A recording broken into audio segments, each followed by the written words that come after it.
All right. Happy Tuesday and welcome everyone to another Learning Tech Talks where we are continuing to explore the landscape of learning, workplace tech. I mean, all things learning. And what's funny about this one today. So we're talking about video. We're just talking about video and all things related to it. So you might think, does that mean user generated content? Yes. Does that mean video production? Yes. Does it mean work? Like, we're going to get into all of this. And to help me with that conversation, I am rejoined by John Hudson and Tara Ellis from LUMA1, which we were talking about this backstage before. And the last time we were together was February 7th of 2020. So literally right before the pandemic hit. So it's been a bit since we've had a conversation. So lots of updates to go into here. So I'm looking forward to the conversation. So I'm glad to have you both joining me. And I think we've got a lot to cover. It's great to be here. Thank you. Yeah. Well, no, I'm looking forward to it. So before we get into it, just some housekeeping items for folks, just as kind of a fun warm up to things. So where are you both located right now in the world for folks? And if you're joining, watching, listening, wherever you are, feel free to comment in and share where you are as well. But John, let's start with you. Where are you right now? Even though you have a virtual background, you're a little deceitful. Exactly. Yeah. No. So I'm from the East, and I vowed last winter was the end. Right. I kind of jest, but actually I'm on Vancouver Island in British Columbia, Canada today. That's where I am. So I'm traveling around. That's it. All right. Has winter hit yet for you? Not at all. Not at all. Not at all. All right. I'll wait till my turn. But all right, Tara, how about you? I'm in Ottawa, Canada, and I would say today was the first day where I had to scrape the car to warm it up. Okay. So yeah, it's starting. Winter is coming. Okay. Winter is coming. All right. Well, no, see, so that's the thing. So I'm in Milwaukee where I always am. But the reason I was curious is let me actually flip this around here. So if you look, we got the first snow today, and we're supposed to get 5 to 6 inches. So we're about to get buried here, which I'm not looking forward to all of that happening. We're gonna get some snow. Might have to actually pull out the snowblower today, which I'm not looking forward to. So anyway, it's coming your way. It's coming your way because it's moving up north. Yeah. All right. So since it's been over 2.5 years since you were on, there may be folks who join or listen to this who didn't hear our original conversation. So let's talk a little bit about what is LUMA1 for folks who may have not heard of it, or, obviously we're talking interactive video, so you can draw your own conclusions onto what it is. But I'd love for both of you to kind of tag team. How do you describe it, when you're talking to somebody who's exploring it as a product? Sure. I at the heart of it, it's about video, obviously. And both Tara and I are co-founders with a few other on our team. And we really wanted to take video and amplify the power of video with interactivity. So we spent a lot of time doing that and, building that tech, and also looking at instructional strategies, things that you could do with LUMA1, and tools, things like, for example, adaptive learning and prescriptive learning. Those are things that you find in the heart of LUMA1. But we've also spent a lot of time with AI as well. So making it faster to actually create content using AI. And that particularly comes into play when you're doing things like localization. That's a thing. Or gaining insight from users to help them learn faster and better. I think that's my perspective on it. Tara, how about you? What else have I missed there? I want to dig on that one a little bit, but I'm going to let Tara kind of do her overview because I would be really fascinated on that one. So Tara, you're up. Sure. I'd probably describe it as a smart learning platform where you're able to make meaningful experiences for your viewers. I feel that no one has the biggest complaint I talk to anybody, they do not have time. So I think a key piece is making it easy to capture, to manage, to edit, and then share smart learning. So that's it. Yeah, I think. All right, go for it. Yeah, no, I think it's a great point. I think one of the things that we found in our last business which was actually in the learning content management space, back in the noughts. And it's all about making content simple to make, right? So you can really keep up with the speed of business. That's a really important facet of our work, And on the other side of that, of course, is being able to create, as Tara mentioned, these really engaging journeys that are really impactful and, create higher levels of retention than you can get, from, still very common ways of training, which is in the class as an example, right? That still is a dominant form of knowledge transfer, right? When it comes right down to it, knowledge sharing. Well, and I think that's, I'm going to go into, I want to follow up on your comment on AI, John, but before I do, because to me, my understanding is I've gotten to know LUMA1 a bit. You cross a couple different lines in terms of the categories you would play in, which I think is helpful because the market is a bit ambiguous for people sometimes, and they hear a lot of terms and they're like, okay, learning. You play, if I'm understanding right, one of the things I think you do really well is you play in this kind of the video, taking video, and I think what you're getting at, Tara, with the smart content is how do you actually take video and make video come to life in some regards, which I think is, it's not as hard as some people think, which I think is unfortunate because sometimes people avoid video because they think it's really hard and they stay away from it. But I think there is some complexity to it, which is why people tend to stay away. And I think you've done a good job of helping bring some of that to life. But there's also an experience component to it as well. So it's not just I think there's some tools out there that are back end tools, and then that back end content gets put into something separate. You're blurring the lines between, you're playing in the content production area specifically around video, but then you're also in that content experience piece as well. That's, I'm mirroring that back well. Is that fair? That's fair. 100%. Okay, so I want to dig into the one though that you hit on, John, that is one that may not necessarily jump to mind for folks, is AI in video. I want to blow this out a little bit, and then we're going to get into more of the actually bringing video to life in an organization, because that's not something that I think a lot of people put 2 and 2 together on when they think of video, is the application of artificial intelligence and its intersection with video content. And well, how would that actually have anything to do with video content? And you described kind of 2 components to that. So I'm actually really curious how you're leveraging that tech for that, because I've seen it used in a lot of different ways. Sure. But whenever I hear the AI conversation, I'm always like, I really want to hear how you're applying that, because I think it's fascinating. I think there's so much potential. Sure. I think one of the very big challenges almost every one of our customers has is localization, or being able to create content in one language, right? And make it available across multiple languages. You look at factories in New York State, for example, or Michigan, it's filled with different people from different places, right? In the UK, you have a lot of it as well. I mean, the workforces that we have now are very, very diverse, and organizations, need to accommodate them in a way where they can gain knowledge to do their work. That's an important thing.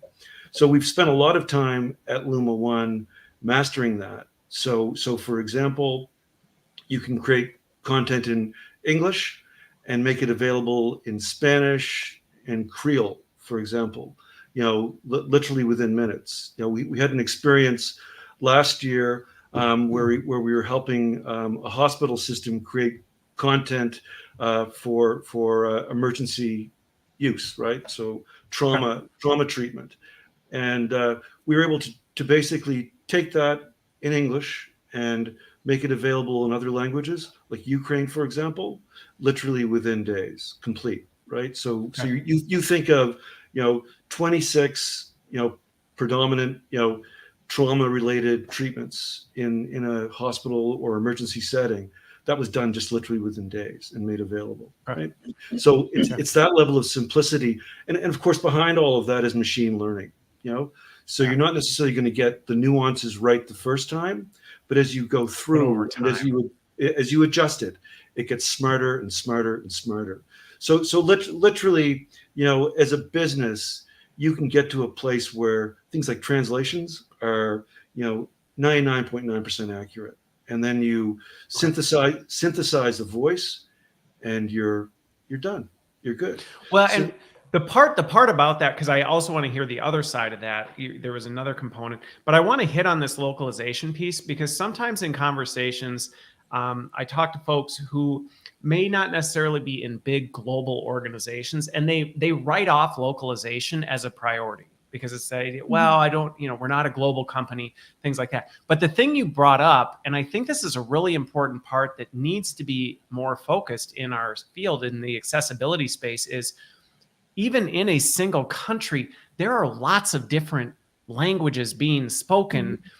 And English is not, we often operate under this assumption that, oh, English is everyone's primary language. And it's not. And I think that to me is, that's why I wanted to go into this a little bit, because the idea that video content, sometimes it's one of the reasons people avoid it because they go, well, either one, we can't localize it very well, or our audience just isn't going to be able to consume it very well because we have such a diverse group. And I think that application of AI to say, well, not necessarily anymore, because with machine learning and NLU, we can actually get much better at taking the voice, actually figuring out what's being said, then quickly translate it in other languages so people can actually watch it and see what's being said, even if that's not their primary.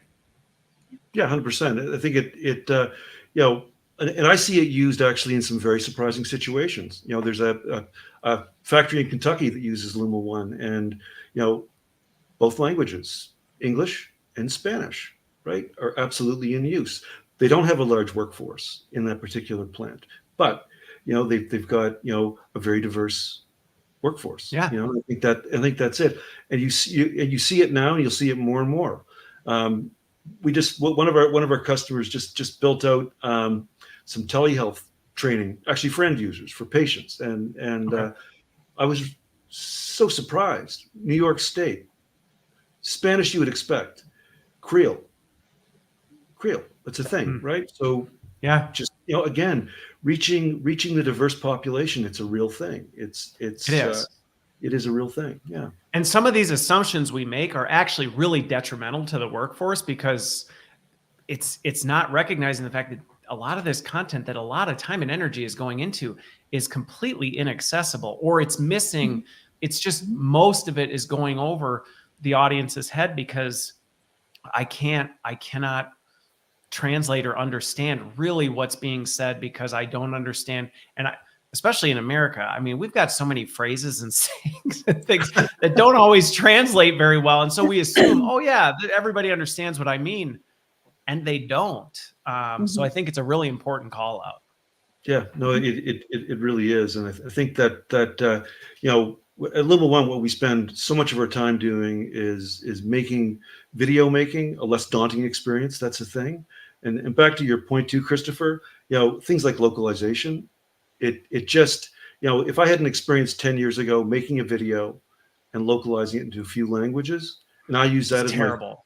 Right? And it's just not like that anymore. I mean, literally you can, jump into, LUMA1, you can turn on the screen recorder, you can make something, you can have it in French and Spanish, literally within minutes, and out to your team, right? So it's that ability, to synchronize and keep everyone on the same page, I think, which is so important.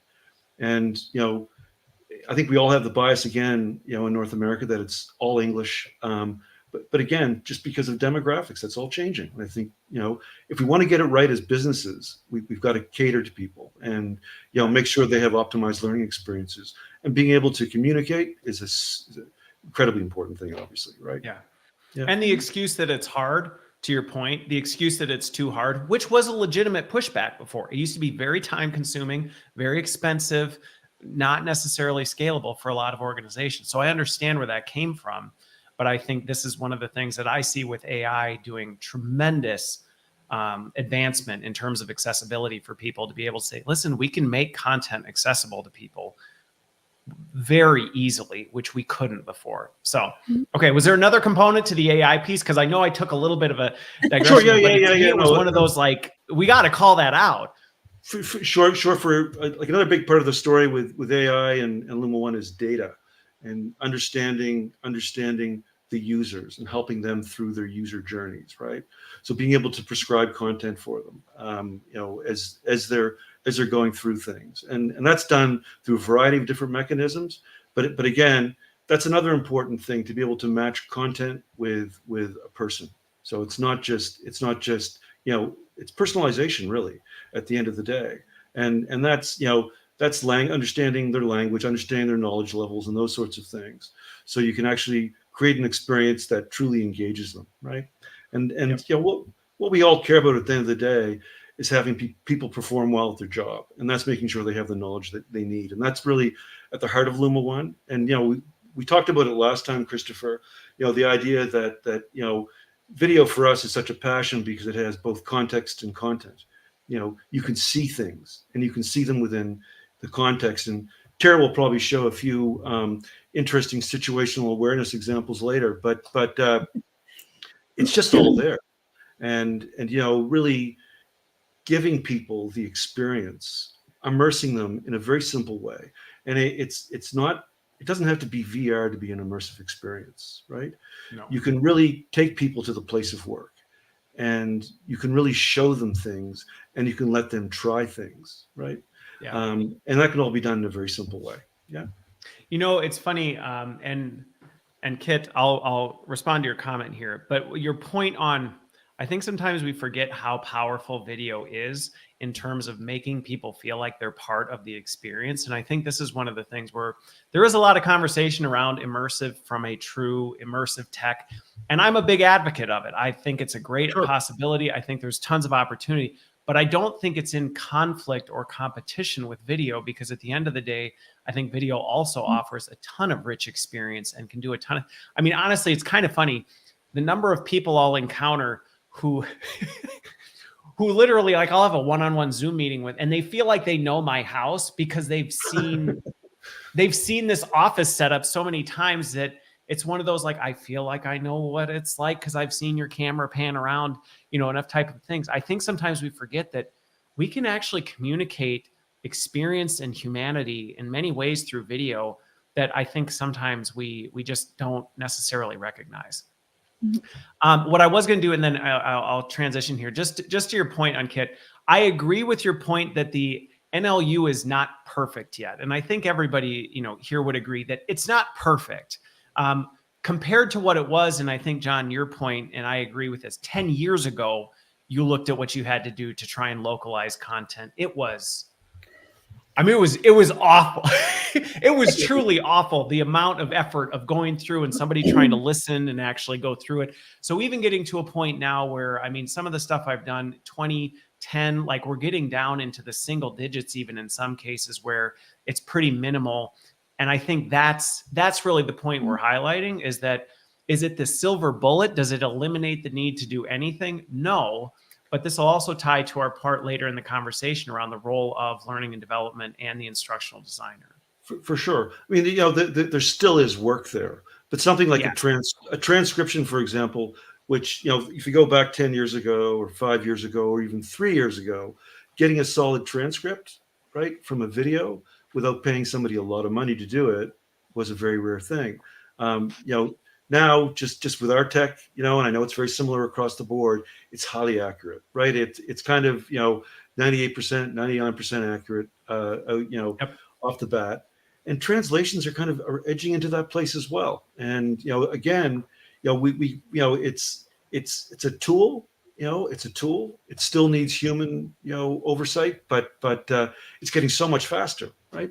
That's it. Well, and I think to some degree that should be encouraging to people, because I think it highlights the fact that there still will be a role for us in even the latest in tech with things. And I think sometimes when I hear the doom and gloom, apocalyptic, the machines are coming for us. No, there's actually still a significant role we play in it, but that role is different. So will somebody be listening and sitting and writing every word in a transcription? No, I would certainly hope not, because machine learning is much faster at it. But now that role becomes reviewing the 80, 90, 98% accurate transcript to say, well, let me kind of actually make some modification, which, I've got software now. I can do that like a Word document, right? And it edits it in real time. And you're like, that's how quickly you can do it now. So it's just a different role. Yep. It is. It is. Okay. So I want to transition though now to kind of this whole video assumptions. And Tara, I'd love your take on this, because I think there is still, we joked before we went live about the fact that in some ways people now assume that because everybody's on Zoom and everybody's on YouTube and all this stuff, that everybody's just creating video now. It's just a thing that everybody does and everybody's comfortable with.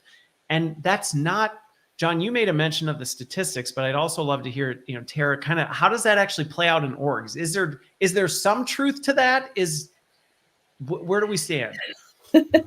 Well, I feel that there is that assumption, but then you try to apply things like capturing that user generated content, for example, and there's this hesitance or roadblocks that actually occur. So, in working with our clients, we talk through how do we make this simple. Instead of asking someone, something very generic that you're great at this, could you share your whole thoughts on, a certain topic?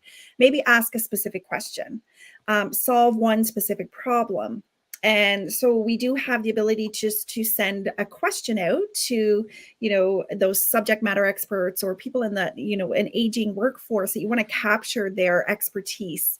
And bring that back in. So being very specific, keeping it simple, sending out just, a basic question, you can bring that content in and modify, edit, put it together, and then distribute to your audience. So I think it's just keeping it simple, short is a key piece in that side. Okay. So it's really, really good point, I think. And one of the things that you can do with LUMA1 is you can actually bring people comfort. You can ask them that question, as Tara mentioned. You can tell them how to capture something, and then literally using the actual software, capture it, right? So it's all one experience. And we found organizations that are just even trying to gather insight from their employees. It's a great way to survey as well, right? So you actually do something that's animated. You ask the question, right? You frame the question, you ask the question, and give people tools they need to answer it well. That's great, and all of that is captured and it can be shared very easily. Well, and I think we joked about it backstage, but I think it's one of these things where these barriers are real, and I think operating off the assumption that because everyone has a phone or everybody's been on a Zoom meeting, so they've been on camera before, they're somehow going to be comfortable with generating content. It's not an assumption, or it's an assumption you can make, but you know what they say about assumptions. And I think that's one of the ones that I've seen in our industry has fallen flat. But I think this point of making it easier for people is really helpful with that. And I would love to just hear if you've seen, you highlighted one of the best practices that you've seen, but I'm curious if other ones come out, because even that simple thing, like you said, I think sometimes, just to give an example that I've seen where people have said, we want people to share a best practice. So they frame it that way. Send in a best practice.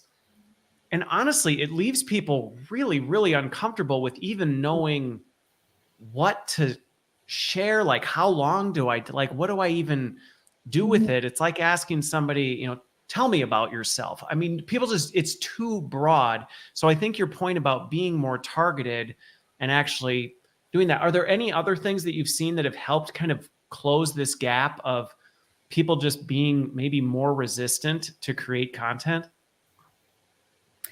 One example that I'm thinking of, we have a client that had shared a question, how do you fix this piece of equipment? So, when this piece of machinery is down, what do you do to fix it? So, being very specific, very direct is a key piece. And then, letting them know it's a short video that they're sharing, but it's coming in and I'm going to, I can modify it, edit it. So they don't have to be owning the whole responsibility of that piece of content. It's coming in and I can, manipulate as needed before sharing. So curating. Okay. Yeah. Okay. So because to that point, this hits on both a workflow, but even setting expectations with people, because what we're talking about from a capability standpoint, part of it is the ability to actually, you're not just asking people to create something and then it's just raw going out the door to someone, which I think we'll talk about the role of an ID that can help play in this. But even remembering to communicate that to people, I can totally see being something that people just forget to do. They're just like, hey, create this thing. Exactly. And then people get stressed out because they're like, oh, I got to get it perfect. And that one I stammered on this word. And I got a little long-winded on this type of a thing. And it can leave them to feel like, oh, I'm just not even going to participate. But even that simple action of, this is something that you're going to create, do your best, but we're actually going to be curating and modifying some of this. So don't stress about little things like that. Could be a simple way to just help, again, reduce some of the agita people may have about actually generating a piece of content. So true. And I do think from, certainly a LUMA1 perspective as well, some people do have anxiety in front of a camera, even a phone, right? They really do. Yeah. And they're, so that's something that people can be coached through as well. And so that's something that we can do for customers as well. Coach them through those things, actually train people to coach people, right? That's a thing as well. So for us, we have that, significant knowledge transfer aspect to our business as well, making sure that we can help people help other people, if that makes sense as well. Because that is a thing. It really is. Yeah. Yeah.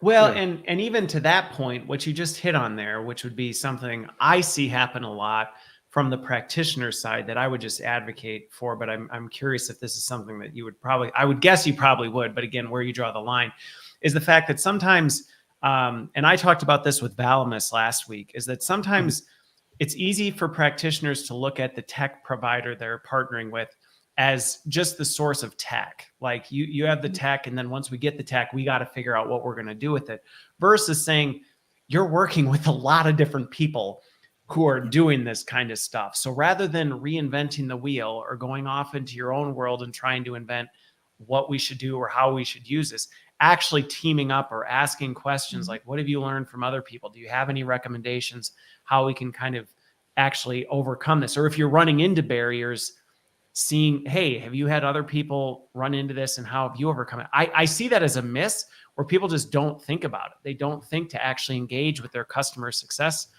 folks, which, Tara, I hate to put you on the spot because you'd be that person they, at least in some regards, be involved with. But I think that's an important part. Yep. I see it more as a partnership, really, as we work with them. And by the time that it really is quite easy for someone to learn the application, our platform. But I think the key piece is just giving them the tools that they need for all those other pieces. So presenting on camera, setting up for capturing content, what type of equipment. We do have resources that can help with all of those pieces. So, just first interviewing the client and seeing what those gaps are and how we can kind of partner and get them through their first deliverable, and then making sure that they have the toolkit to go forward on their own. So. Okay. So one other question I have on this one that I'm just kind of curious with the scope of folks you're working with and really playing in this space. I do sometimes hear comments about kind of the generational differences of folks. I get a little leery when people start making stereotypes about, oh, this generation, that, this generation, that. But I am curious if do you see trends with that? Is there generational differences that you like? Is there a huge difference between boomers and engaging with user-generated content versus Gen Zers? I mean, are there any insights associated with that you've run into, or is it actually not all that different? It's kind of funny, prior to the pandemic, and the last time we spoke, we absolutely were confronted with the realities of there's a very small percentage of people making content or feeling comfortable doing it, and I think through the pandemic, we did really well. I mean, we embraced a lot of new customers. That was really excellent, and helped them through it for sure. But now that we're out of it, or at this other stage of it now, I don't think it's changed very much at all. I think that's, and Tara, I don't know if you have any other perspective on that, but it's kind of like you go through this black hole and you come out the other side, and it's like, okay, wow, it's the same thing almost. I like that you bring that up though, because you do hear the rhetoric around the pandemic is like the world is a different world on the other side of this, and I think there's some truth that can be attributed to that. But then there's other things where I look at it and go, I don't know. Some things look very much the same as they did before, Mhm. maybe with a slightly different flavor, but for the most part, we're still talking about some of the same stuff. Mhm. I think, Terry, I don't know what your perspectives on that are. I think, just looking at different industries, some Okay. have not changed at all. Yeah, I think it can be industry specific as well too. So Okay. Okay. It's interesting. Well, go and I think it's just one of those cautions that we have to make whenever we think about. I mean, we talked about assumptions about, well, people are comfortable creating content.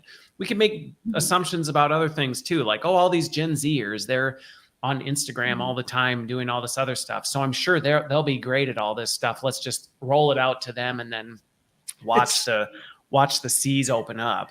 I mean, Christopher, you still can't get away without intention when you make content, right? You need Yeah. intent. It needs to be intentfully made.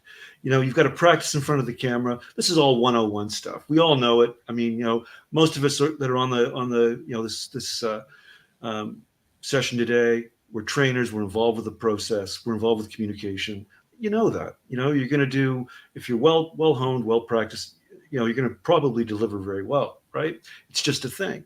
So you can't take intention out of the mix. It's still a thing, Yeah. right? And I think that's really what we're talking about. All the tools, I think, through the pandemic, I certainly look at LUMA1 from a just our perspective. We've done things like added screen recording and video capture tools, and automating editing and things like that. It helps a lot, right? But it still comes down to the delivery and the importance of, I think, instructional design and, the content and the subject matter expertise, the things you're kind of trying to convey. So that still is there. I mean, Yeah. Good content still needs to be good content, right? It's just a thing. Well, and I want to get into some of the role that L&D plays in some of this, because I do see a lot of misunderstandings about L&D's role or things like that, or that you can just turn this on and magically the organization will do it. Because even to the point of, even if, let's say, the stereotype was true and Gen Zers loved producing content and you could just unleash it on them, if you were to just take the quality, to your point of intent, the quality of content that's probably being created isn't always all that great anyway. So it's not something you would want to necessarily just turn on and dump out on the organization, because good grief, go to YouTube. There's a ton of trash on YouTube. I mean, just because there's lots of content being created does not mean all content is created equal. And I think that'll tie to kind of the role of L&D in this curation, the ID space. But before we do, I actually do want to take a little time, because it is a product show, to talk a little bit more specifically about LUMA1 from a product standpoint, because we've been talking about this from a thought leadership, strategic standpoint. But sometimes I think people struggle with understanding, how does it work? In terms of, if I were to actually operationalize something like this, and I think we may be able to tie it to LUMA1 specifically, but even just talking about, how does this actually come together from a video workflow and taking an idea or a best practice from someone and actually turning it into something that can then be used across the organization? So that's kind of my question back to you. Is Sure, yeah, like, yeah. What does that workflow look like? Like, how does it actually bring that to life? Because I think it can be confusing if you haven't done it before. Sure. I think Terry, you have a bunch of good examples. I certainly do as well. I think, we've seen situations, for example, in the area of health and safety, we have a, for example, a customer, there's an incident, and what they'll actually do is they'll use that as a point of knowledge capture. So a customer, they manufacture paper products. They have these 1,000-pound rolls of paper, and when they fall off a forklift, there's a real trick to getting them back on a forklift, right? So they've got a process and a technique. So when that happens, what they'll do is they'll pull out their mobile phone. We have a web app, and they'll actually capture that directly into LUMA1, that process, right? So that'll be a clip of video. So something as simple as, it's in manufacturing situation, there's this thing that happens. Yeah. It happens probably somewhat frequently, not all the time, but frequently enough. And fixing it isn't just something that intuitively you'd be like, oh, you just pick it up. There's Right. something to it. And it's like, well, we could try and explain that to people, but we wouldn't be able to do it justice. Right, exactly. So there's so many different applications for it, and I think just getting started on the journey, we've seen so many different ways. I mean, it's during the pandemic, Zoom was a big thing, a big knowledge transfer tool, right, for sure, and a big collaboration tool. So recording and editing Zoom, and using it for training and for certifications even, or taking a keynote or PowerPoint and making that into a video, and adding interactivity to it and translating it. So there's just all of these sort of simple applications, simple ways to sort of get into it, and I think just starting to move and starting to use video is something that we should all be trying to do, because it is just such a powerful tool, even just on its own. But when you start, we start with that, and certainly, Tara's expertise, helping customers on their journeys more specifically. But I've just seen so many different, actually surprising applications. Customers coming up with these animated surveys, asking their employees and having someone walk them through a survey, gathering insight and employee perspectives. It's just so different than a Survey Monkey, form. Right. So people are actually using it for like survey information, like actually capturing insights from employees. They are. Yeah. So it's a really cool application, and you can do the same thing, asking assessment questions as well. So you can animate them, you can talk people through things, and you can contextualize things through video. So there's so much you can do. It's simple. I mean, it can be really literally a webcam, and just walk people through. And it's a really interesting way to do it, and we've seen the participation rates really rise because of that as well, versus sort of common approaches. So that's pretty cool. Well, and so kind of looking, and Tara, I want to talk to you about some of these, but as we get into some of these, the things you mentioned, I don't think people always think of how video can play some of these, because some of the examples you gave would be ones that people could kind of overlook and be like, I guess I hadn't really thought about that as a source of content, like of a Zoom meeting. A lot of times it's like a joke to be like, yeah, you could record a Zoom, but like, who's going to watch it? Well, yeah, if you just shove a Zoom meeting out there, people wouldn't. But even that example, the one that just jumped out at me, is the use of it for a survey thing. I just think of like culture surveys and things like that, and they lack so much context a lot of times. Like you hear somebody mark something and you don't really understand what their thinking behind it was, or what triggered them to have that response, or was it said in like a sarcastic jest, or was it just, that comes through in video. It does not come through in a multiple choice Survey Monkey where it's like, how do you feel about working here? Great. I mean, is that like really great? Was that like, yeah, great. Yeah. I mean, there's so much that comes through in audio and video that you cannot see in just a generic text-based response. So that one just jumped out at me as like, wow, I guess I wouldn't have even thought of that as like a way to use video workflows for capturing user insights. Even making it easier to respond as well. So if you're on a mobile phone, you're going to keep your answers very short. If you're answering, if you send somebody an open answer question, what do you think about, the company or whatever you ask, they're going to keep it short. It's great. But if they don't have to sit there with their thumbs and type everything out, you can respond with audio or you can respond with video. So giving those extra options, you're more likely to have higher response rates to your questions. So that's a nice element as well. No, and I even just think of like best practices. I mean, all these things, if you ask somebody a really good question, they can't help but articulate what is going through their head and what they're saying and all this other stuff. So that was just one of the ones I'm like, that's actually pretty brilliant. The customer that came up with that, to be like, how do you feel, trying to capture user insights, really powerful way to do that, to be able to actually see, hear from your actual users versus the ambiguous ether of employee feedback coming through a Survey Monkey. It's personalized from both ends. I get a personalized response, I feel, and I can Yeah. personalize the questions that I send out. So yeah, it just changes the experience. So then my question back to you, based on what you just described right there, Tara, is some of the workflow then, are people actually then responding back to that as well? So people are sending video. I mean, how are those workflows actually playing out? With regard to the survey side, yes. So, in a most recent example, the one of the organizers, they have like an annual meeting, and Okay. they weren't able to do that in person, and so she spoke through a survey and asked the questions, and then had some of those nice open answer questions at the end where Okay. she opened it up for people to give video-based responses. And it was lovely to see all of that input come back to her, where she Okay. was able to go through all of the different video-based responses to different questions.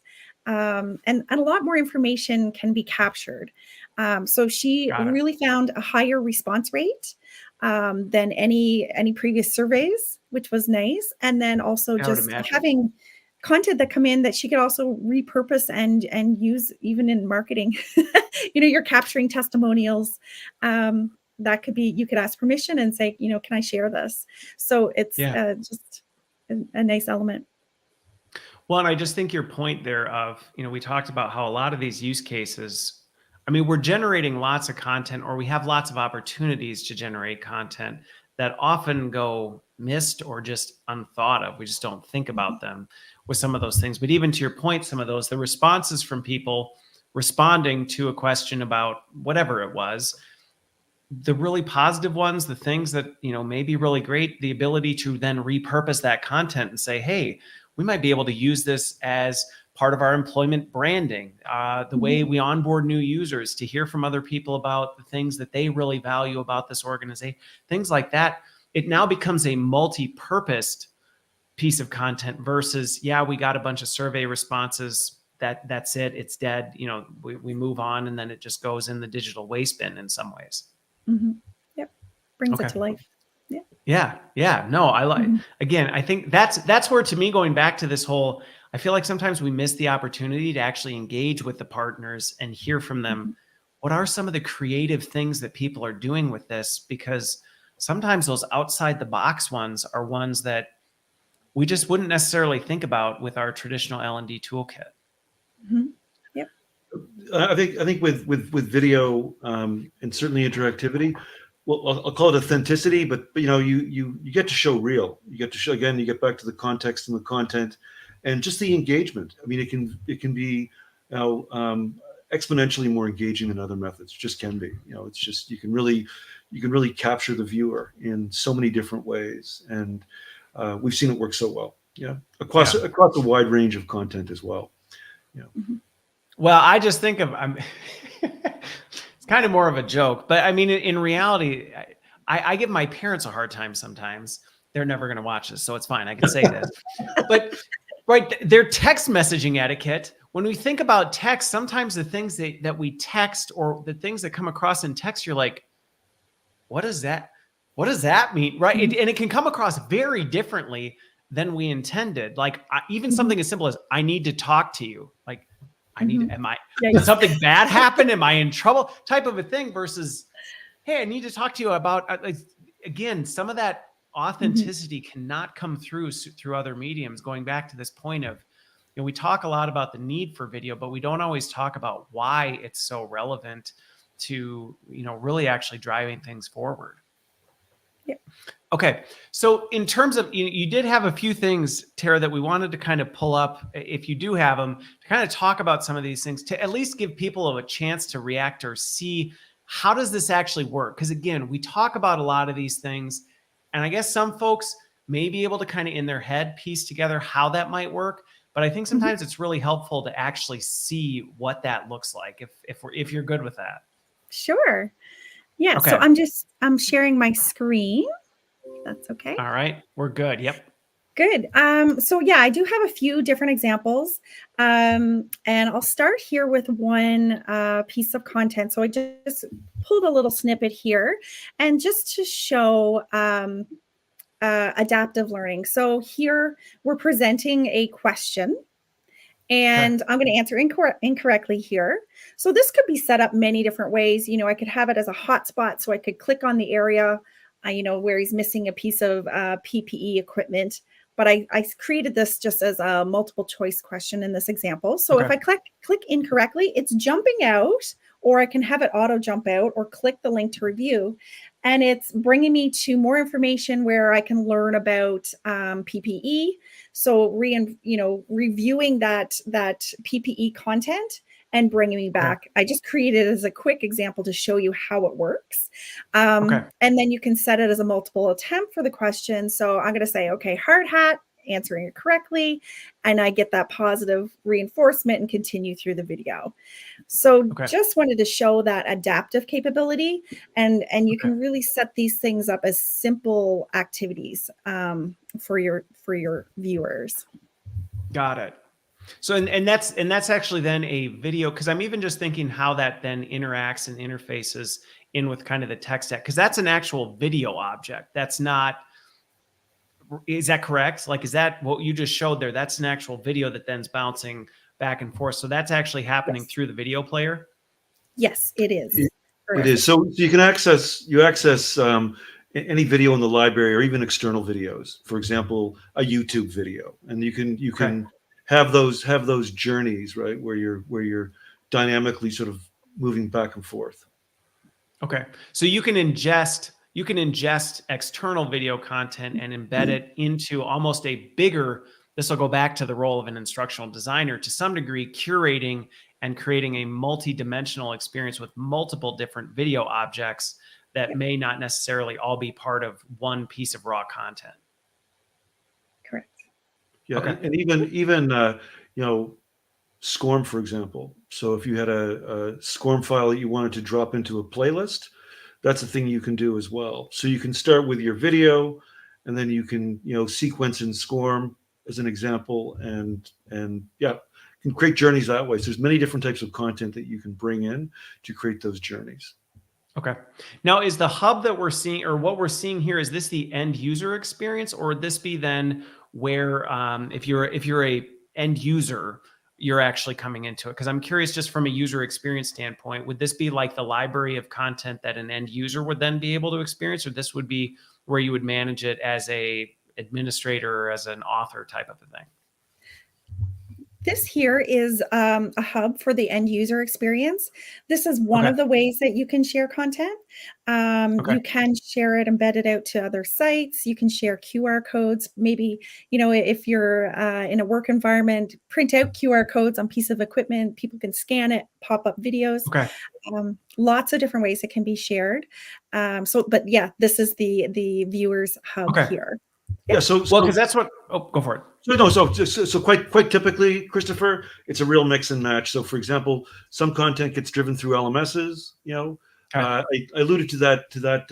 There's an organization, they're a large chemical manufacturer. They use the hub, this thing you see right now on mobiles. It's single sign-on, and we're also linked to their LMS using a learning standard, right? So there's just different ways to do it.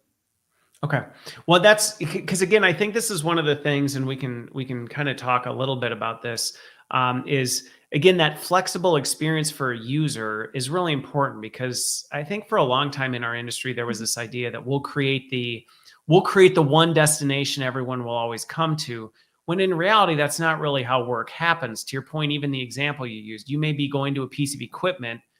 You're not thinking to yourself, I'm going to go look up a video for this type of a thing. You're thinking, oh, I recognize this QR code. This is probably going to give me some guidance on how to use this piece of equipment type of a thing. So it has the ability to then just directly give you access to that without having to say, now go to your LMS, look up for this, find it in your learning plan, type of do this. More on a performance resource, if I'm understanding correctly. Yep. Okay. Good. Another example that I'll share, I think just that personalized experience. So this is just going to present questions. Or no, it's not. So we have a little bit of a quiz here. And as we go through, she's asking the question. It's a medical emergency. So based on how I answer the question, it's actually from an authoring side, it's branching out to different areas of content. So if I answer yes, Okay. it's jumping. No, sorry. It's not a tell. Or if I had have answered yes, then it would have jumped to different areas. So Okay. with the content that we create, I think that's a nice element, is being able to, branch someone based on how they interact with your content, and also Okay. on top of that, being able to add, to learn more, click for more information, because you have those different levels of learners, so you can give, the basis to everyone, but also those that need a bit more support. Being able to add that interactive capability, you can add Okay. additional information. So clicking for more, or providing job aids or documents as part of your authoring as well.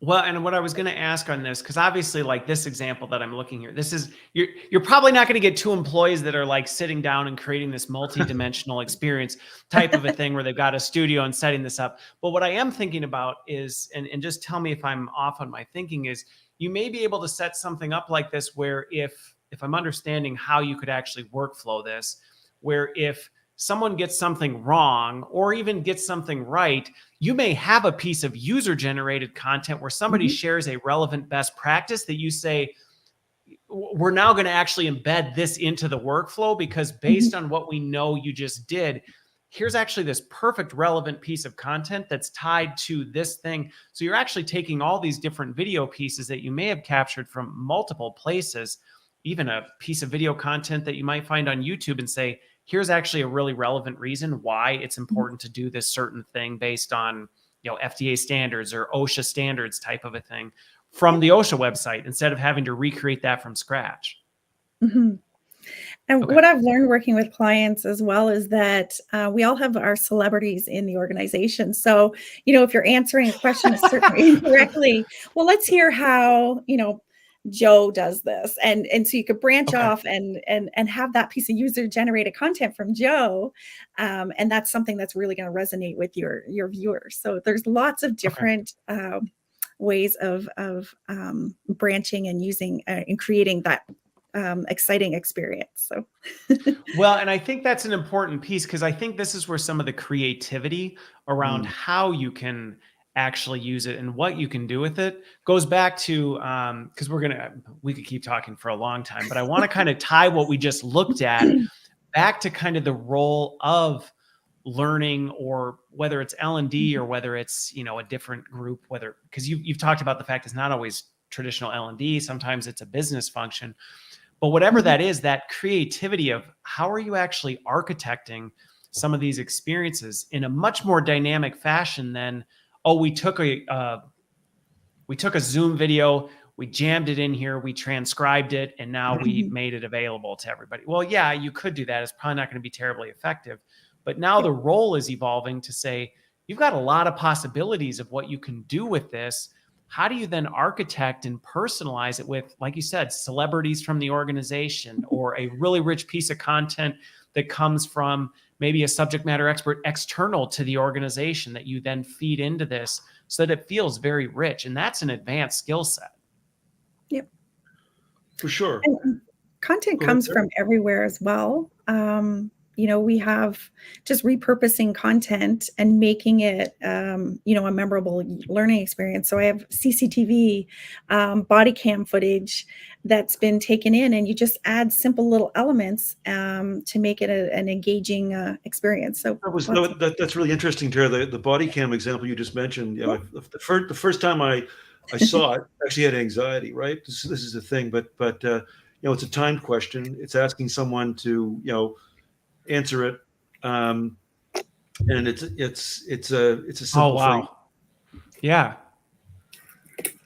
So you're actually stepping them through a live experience, but yet looping them into it to kind of say, like, think about this. What do you think is the right chance to actually do this? So it's a time question, right? And so you're really looking at situational awareness and putting people in a real situation in a very simple way. Yeah.